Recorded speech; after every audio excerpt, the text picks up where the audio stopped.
Hey guys, welcome back. Well, just want to show you here right quick what's happening. I'm kind of caught up on some different odds and ends here in the shed for the next couple of days anyway. And so figure I'd go ahead and do a little bit more work here on my old B. It's kind of one of those long-term projects I want to get to if I have extra time. But I've actually been seeing a little John Deere B on one of my YouTube subscribers, some farmers out of western Tennessee, Dylan Joyce Farms, if I remember right, and they have a little John Deere B, and so I'm going to have to get mine up and going here. I can't let them have all the fun. But what I want to do with this thing though is, you can see right here in the top radiator hose all that crud and junk. I've got to get this out to the water hydrant and garden hose, and I want to run water through the radiator, and I got to wash all that junk out. Get it out the bottom down here, wash all this here out. Of course, if you saw my videos, this would have been back in, early spring, or maybe I'm back in maybe even late winter. I've already gotten the head and all that kind of stuff all torqued back down. I do have to set the rocker arms on the valves. And other than that, that part of the engine is pretty much done. And so now I've got to take and get the radiator all washed out and cleaned out. And eventually I'm going to have to find, that's part of the exhaust, I'm going to have to find a muffler for this thing, because it actually only has a straight pipe when I bought it. And so I'm going to have to get me a muffler lined up. Problem is though, them old stud bolts are broken off in there, so I have to see what I can come up with to lock it down. That's old casting, and it's all part of this piece right here coming off the top of the radiator. And so, who knows, may even just have to play with it and actually even use some C-clamps to hold it in place. Because like I say, most of them were actually rusted off when I got the thing, I think. In fact, all four of them might have been completely rusted off. And so what's left, the old studs, are still stuck in that old cast, and they're not going to come out. But yeah, so I'm going to get this thing hooked up on the backhoe. And since I do not have the steering rod hooked up to it, I can throw a chain on this clevis on this front piece, and literally just pick the front end up and carry it with the backhoe right over to the garden hose and get it washed out. All right, guys, I just got the forklift pulled up here, and the easiest way I found to move these little tractors around if they don't run is to just take the forklift, come up right the back axle, pick the back end up, and just roll around like that. So I'm going to do that to take and pull it down off the concrete, and then I'll use the backhoe right there and hook on the front end and just pick it up, and then that way I can just take and tow it around with the backhoe.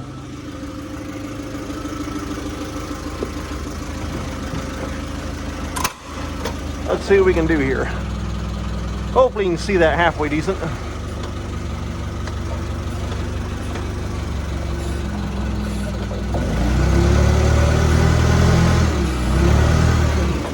Got to get up on that concrete floor. All right, the forks are under it. It's got a little bit of weight in the tail end. All right, wheels are going around.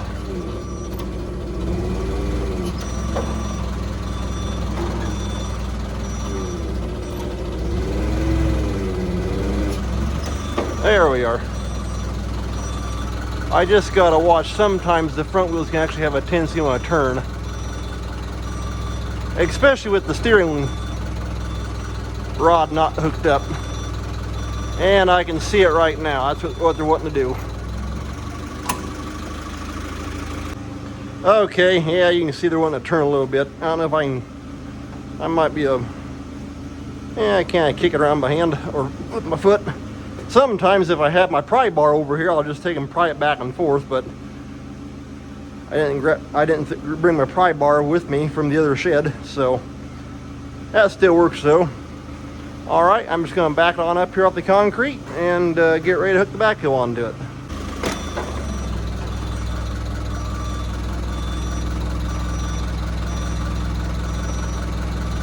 Okay, the front's about ready to come down off that concrete. There we go.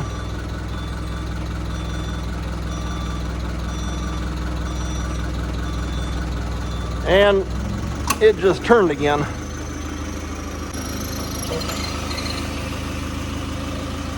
Okay, that's got it backed up far enough. Now I think I'm ready to take and grab the backhoe and hook on the front and pull it out to the garden hose. Okay, let's get this hooked up.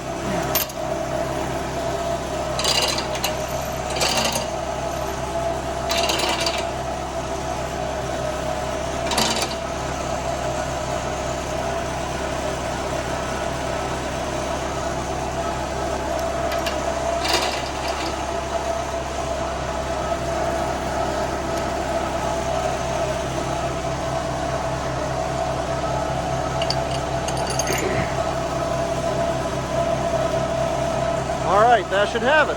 Ready to pick up. And like I say, I'll just move it around like that with the backhoe. And I'll take out here the garden hose and I'll get this radiator washed out. Well, let's see what happens.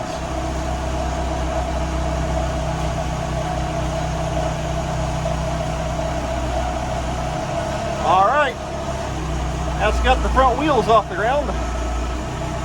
Should be ready to move. Ah, there we go.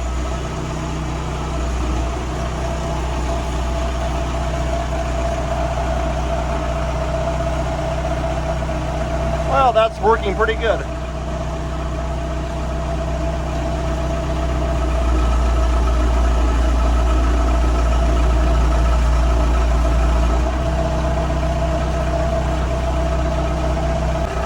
Okay, I'm getting it pulled up here beside the water hydrant.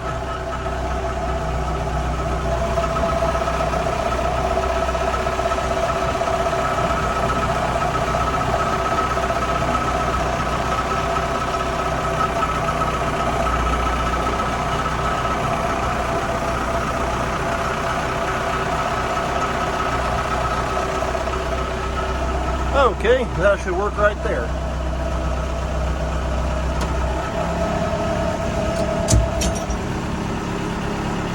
Go ahead and take and lower it back down the ground.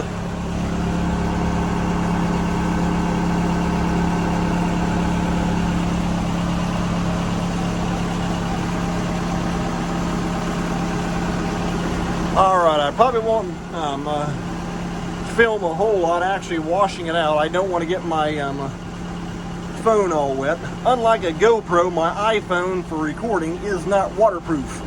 If I had a GoPro, no big deal if I got splashed with water. So I'm going to take and wash that radiator out, and then I'll show you what it looks like when I'm done.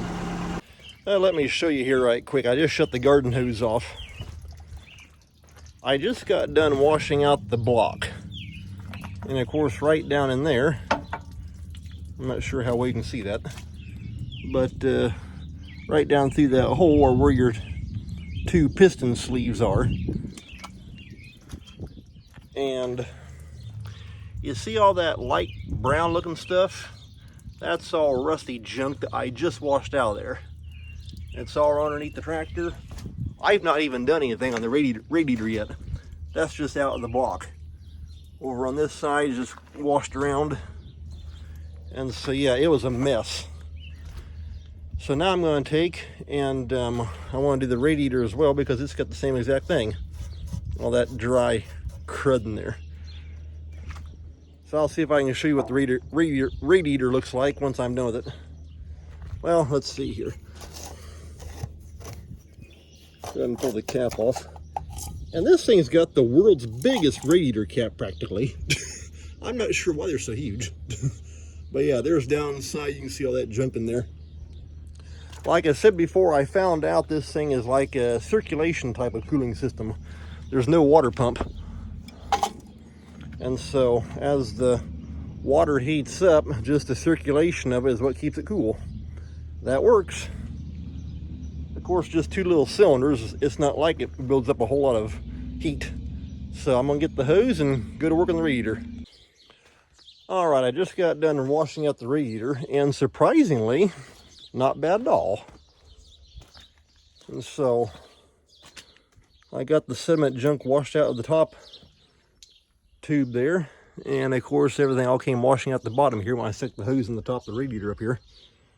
But I think I know the reason why. It's because the way this thing sits, as it comes out of the radiator and the bottom tube coming down here to that bottom hole there on the block, everything runs on an angle. That one angles down, and the top one up here, coming from here, angles up. That way you got the circulation effect. And that way the hot water rises up, and the cold water can basically go downhill back to the block. And that's why the block had so much more crud in the bottom of it, because everything just kind of collected back there. But that's got it washed out, so I'm gonna go put it back in the shed. Okay, I just got put back here in the shed, and so now I'm gonna hop on the forklift and get put back up here on the concrete, and try and get these top and bottom radiator tubes put back into it. Okay, well, I got the B pushed back up here on the concrete, and I've had that gasket set. It's kind of like a universal set for a John Deere B, and I'm not sure what all it covers, but it's got a whole bunch of different gaskets. So I gotta get the two gaskets here for the upper and lower antifreeze pipes, and we'll get to work getting them put back on. Okay. The gaskets that I want are in this pack here. And I need that big one.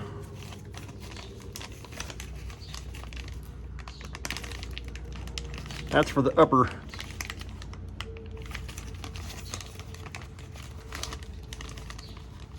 And, well, right there's both of them I need. That's the lower one, that's the upper one.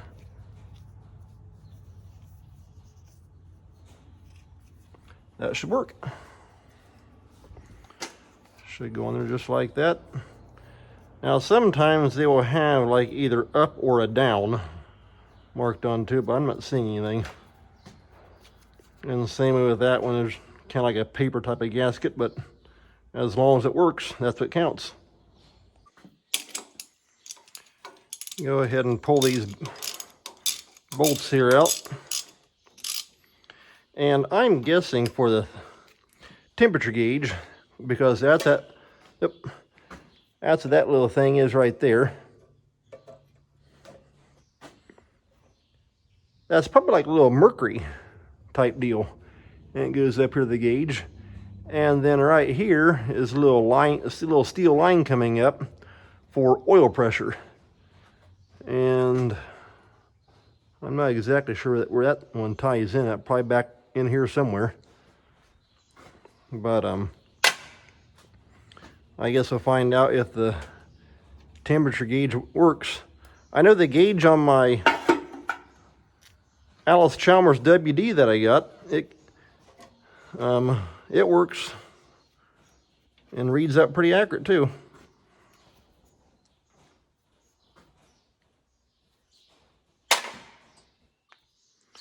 Okay, and right there is the top tube.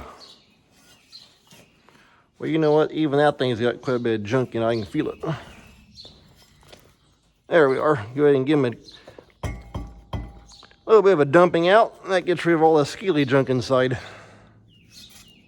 Yeah, that should have it. Not too bad now. However, I can see parts of old gasket on there. I'm going to have to go get my scrapers and scrape that off. But, yeah, that's the top tube. That little hole right there is where you screw your temperature pickup into. And so I'll run and grab my scraper, and this here should be ready to go back on. All right, I got the top tube all scraped off, and I had forgotten, but I went ahead and I had to clean that off also. And so I had to just kind of scrape it sideways, that way I wouldn't knock a bunch of stuff right back down inside where I just washed up. However, I want to take and put the bottom tube in first, because it'll be easier to access with the, but without the top tube up here being in the way. Let me see if I can get down in there and get some of my stuff moved out of the way. Okay, and right there it is. Goes right across there on them stud bolts. Hopefully you can see it okay.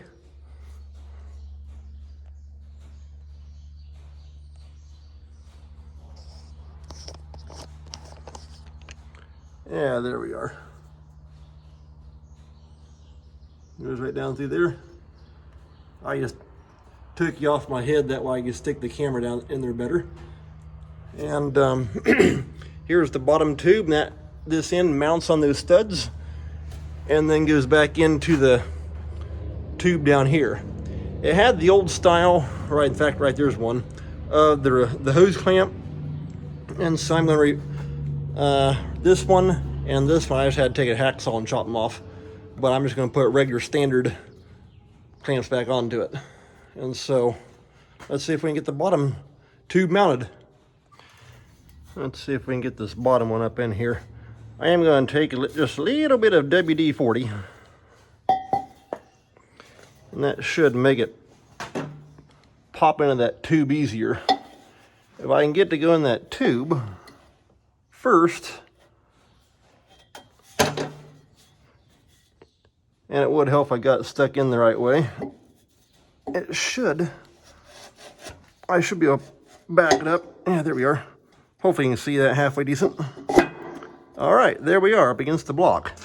Well, the head. Okay, and we're in right there. And like I said, I'm just going to get a regular hose clamp, put back around that. And surprisingly, these hoses are in good shape. So if I have any leaking, I'll just have to replace it, but it's kind of a tight squeeze getting right down through there. And I'm going to take and that thing's all coming off, and I'm going to take and try and set it up with a single wire alternator, a whole lot better. Okay, well, we got the bottom tube in.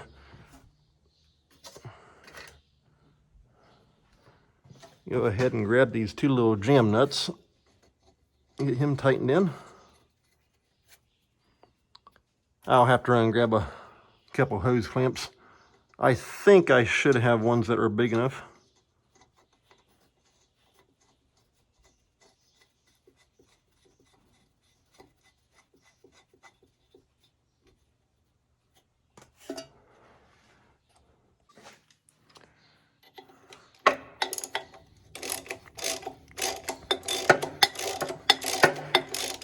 And we'll get this tightened down and then get started on the top. Okay, that one's snugged up.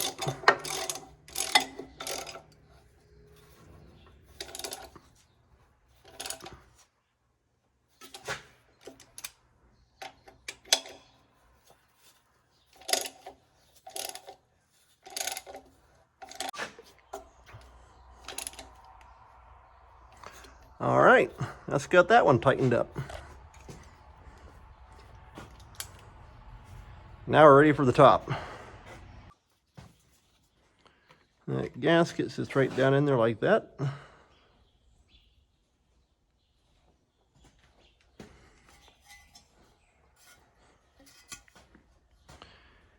And let's see what we can do here. Gotta try and get, now that one popped in pretty easy into the rubber tube. Like I say, hopefully you can see that halfway decent.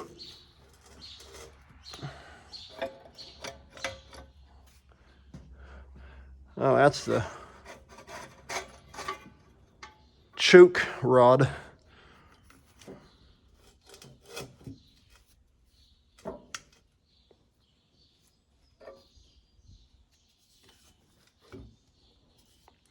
Okay, let's get the holes lined up halfway decent. Let's grab a bolt and see what happens here.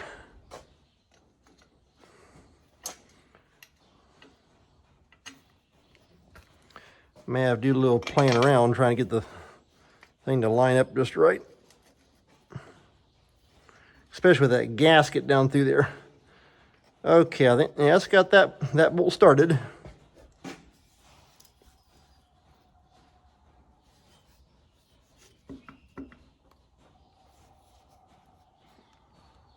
I'm ready for the other three.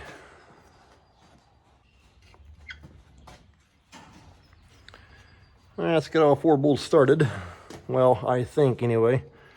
That right there's kind of iffy.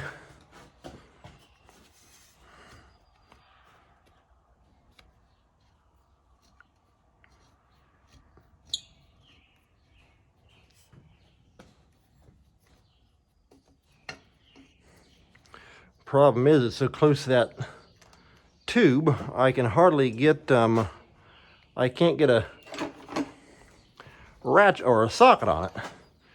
So I go all with your end wrench.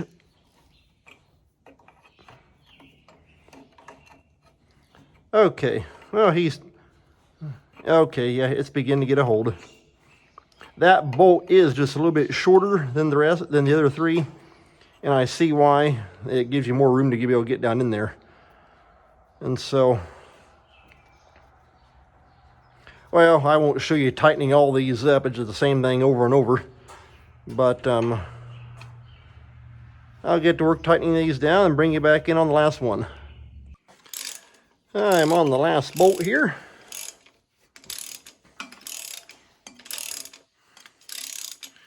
And when I tighten this down, well, when I tightened the first two bolts, I did this one and this back corner one going across at an angle, and then I did this one and now this one. That way it tightens down fairly even. Kind of like putting a head gasket in.